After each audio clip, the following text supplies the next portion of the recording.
With Tarkov's latest patch, patch 13.5, we got the ability to have preset kits in the game now. This system has the potential to save players tons of time between raids, especially as you level up and get more stuff unlocked and more money to buy gear. But it still has its uses at lower levels before you're chocked full of gear and money. And more importantly, it can be used to speed up some of the more tedious parts of kit creation. Things like filling out your rigs with meds, mags, ammo, grenades, and even how you have your secure container set up for specific maps can all be expedited with this new system. This video is going to go through every little bit of the current preset system so you understand how it works top to bottom. And along the way, I'm going to show you a few tips that'll help you get the most out of this system regardless of how high level you are, how much money you have, or how often you play. So first off, let's just go through the basics of the system so you understand what's going on. It all resides in these three little boxes up here. If you want to save a preset, you click the save button, you name it, and whatever you are currently wearing will be saved as that preset.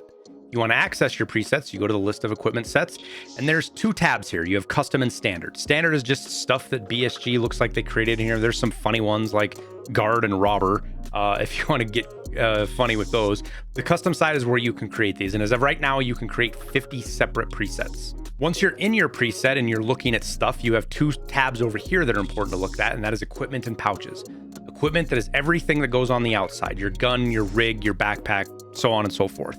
The pouches gets inside the gear. So this is kind of like the left and right side of your character screen, if you will. So as far as what goes inside stuff, that's on the pouches, which is also saved. Now there's a few indicators on here that kind of show you what you have versus what you don't have. As you click through them, you'll see your tabs up top change between red and blue. And that is indicating when you have stuff and you don't have stuff. So for example, on this kit, you see how the icons are colored and well lit here and here, but the background is red. That means that there's something on the inside that you don't have.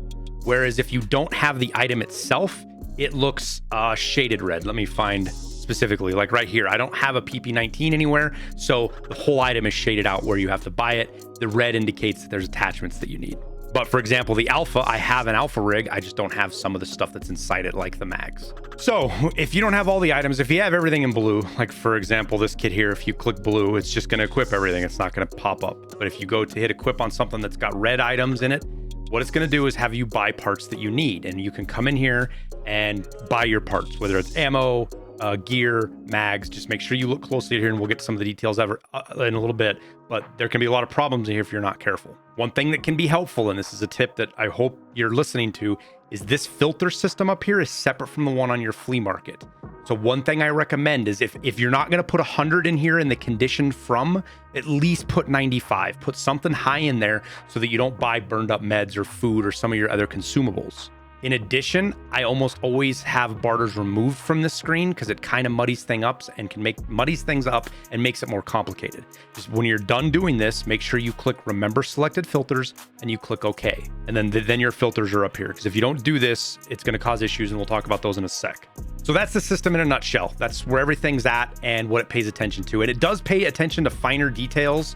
For example, like if you have grenades in certain pockets, or if you have ammo split. I have one of these where there's ammo split. Like you see, this was an accident. I put 19 rounds here and 15 rounds in this pocket.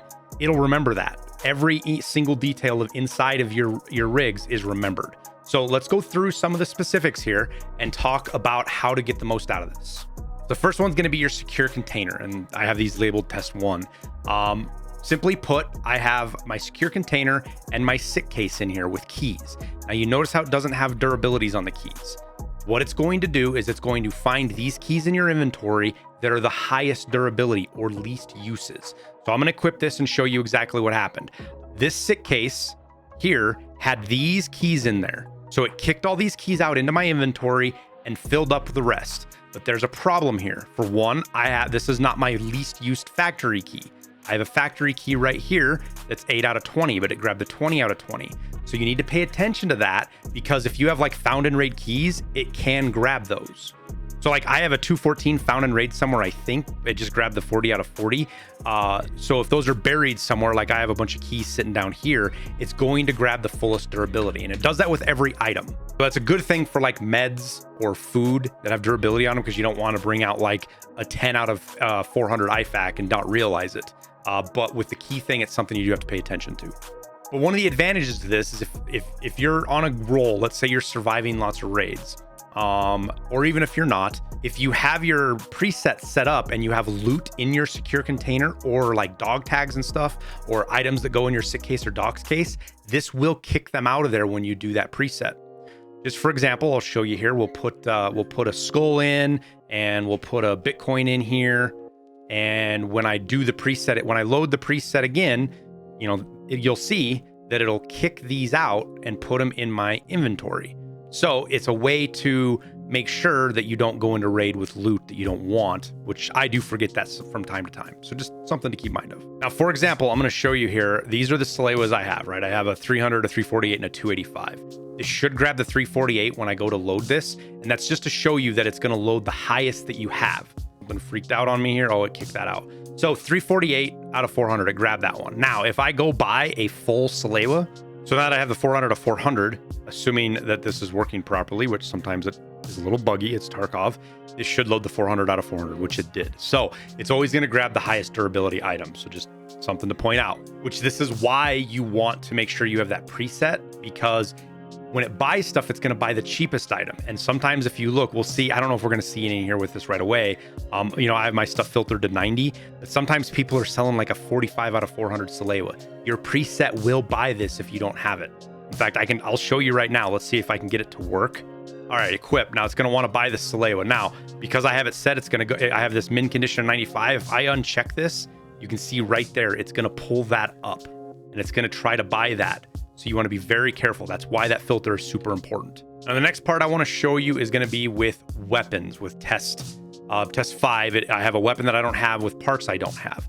Now, when you go to buy this, all these parts, right? It says, warning, you're missing some parts. Something it sucks is it's going to try to buy a gun as well as some of the parts that are on the gun. So what I recommend everybody do before you do this, make sure you buy the weapon you want before you do the preset, because then you don't have this problem. All it's going to do is buy the parts you need for that specific preset. Now, this is different from your preset guns. This is a totally different screen. This is what is on your kit. So now that I've got these parts, I can just purchase all, assuming they weren't sold out, which they were. We'll try again. And then it'll let you assemble the weapon. So now it puts the weapon together for you and everything. And this works whether that you have, if you have all the parts already bought, like if they're already just sitting in your inventory, you won't have to buy them. Even if the gun isn't complete or whatever, it's just what it's going to do, as you can see here, is it kicks the parts out and puts them at the top of your inventory. So we'll go back in and we'll load that again, and I'll show you. We have all the parts, everything's blue. So boom, right there, we have our gun, kicks all our parts out. That's how it's going to work. So if you have a messy inventory, there can be some issues with that. But once you get things organized, it's not too hard to deal with. Now, when you get into your full kits, there's some tips that I want to put here as far as full kits are concerned. For example, I have this kit called the Sniper Base, right? But I don't have a sniper rifle. So I click equip, it throws everything on, right? I've got my injector case. You notice how I have nothing else down here? Because it's not meant for a map specific. It's not meant for a specific sniper either. But it's got my meds, it's got my gear, it's got some of the other stuff, my secondary, which is my little handy little pocket rocket some of you know about, my stims that I always bring with me, and I could probably put a serve kit or something here if I wanted. But now I just come in, I drag my customs, my case, my Mosin, you know, if I don't have a serve kit sitting right here somewhere, but I'd put one of those in there, maybe a paracord if I'm doing lighthouse or reserve, your extra little bit of ammo, and it just makes creating that kit a little bit faster because you're not digging through grenades, you're not digging through finding magnum shells. If you don't have them, it'll buy them. My adrenaline, my grizzly, my food, all of the other stuff that you have. Now, for more complete kits, which I do have one, I had one for when I'm just running labs trying to get my hideout items, because it's really the only reason I run it. So if I click equip, what it's going to do is it's going to try to buy everything, right? Like I said. So I'm going to come in here and just buy this SVT 40 and come back and click equip. It'll get the extra parts that I need. It'll buy the serve kit, all of the stuff I pick specifically because it is vendor purchasable. There's no barters. There's no anything weird with it. I can buy the whole kit for 204,000, which, doesn't include ammo because I have the ammo. And I have the meds that I have selected, so it's not going to go through and need to do any of the other stuff. As you can see here, the pouches, the grenades, all that stuff is good to go. But it will fill out the entire kit down here. I am gonna buy one of these just so I can show you. Well, we'll just do the kit. We'll do the gamma container. If I click ignore, it's gonna grab everything that you do have, ignore stuff that you don't. I get ignored the serve kit, but you see it got all my keys. It grabbed a found and raid. It filled out my injector case. Everything else that I need down here is all there ready for my raid. Now, one problem that I want to point out here with another kit is your backpacks. So it's saying I have a backpack, right? The only thing it's missing here is a serve kit, which let's just buy one of those, get it out of the way, make sure we're good. So everything's blue, right? When I click equip, we're going to get an error message, and you'll see that. See, exceed the limit of attack 2 in the inventory 1 max. So we'll equip, doesn't do it. So that is because down here in my backpack stack, which we all have, the attack 2 has backpacks inside of it. You see all these backpacks inside of here? That's what's preventing it from grabbing that. So you have to come to your last backpack, and hopefully I can move some of this stuff around here. We'll pull that out. Now, shouldn't have a problem. It should be able to grab that preset now that that backpack stack has been adjusted, which it did. It grabbed the lowest attack 2 and left the other one in place there that it couldn't, that was inside of it. One of the last things I'm going to show you guys here is how it does magazines. It remembers every bullet that there is in the mag. So this preset, I have these mags set with specific mag amounts, right? There's different ammos in these. I stack my mags. I do a whole video explaining that if you want to see it, but for those that understand, they're going to get this. So I have my ammo stacked in those mags a specific way. When I click equip, these magazines are loaded exactly how I had them. 10 rounds of FMJ topped with M80.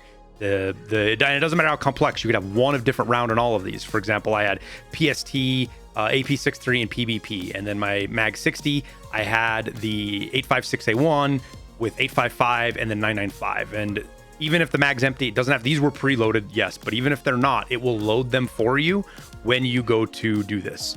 You see that? It just loaded those mags and it kicked all the ammo out here. Of course, it's not going to use the easy ones, but that's just how it works. So that is one of the other great features of this. So that and the reason you do it is because better ammo is more rare. So you put it on the top of your mag, and that way if you die, you're not losing tons of ammo. And when you're fighting players, usually the top of the ammo is all you really need to get through the armor anyways. At least that's the theory or the how I operate with my mags. But that's pretty much it. That's the preset system. If you guys have any other interesting takes, ideas, quick things you do, make sure you share them down in the comments and help everybody else out. But we'll wrap her up there. Thank you guys for watching. Remember, if you got this far in it, you obviously liked the video, so don't forget to hit that like button. It helps me out a ton, and it's really all I ask. If you like more guides like this and stuff that I do, make sure you hit the subscribe button so you don't miss out when new videos show up or when we do our weekly news updates. And last but not least, a quick shout out for my music, link down below. It's mine. It's free to listen to, but it does support the stream. It supports the content that I do. And if you are a content creator, you know one, the music is available for you to use free of charge with no fear of copyright strikes or DMCA takedowns. We built it for the community. Then that's what the music's there for. It's for you guys and me to listen to without fear of the big record labels. All we ask is you attribute us so people know where it comes from and they can find it too. But we'll sign off there. Appreciate you guys as always watching. I wish you the best of luck in your raids, and we'll see you in Tarkov.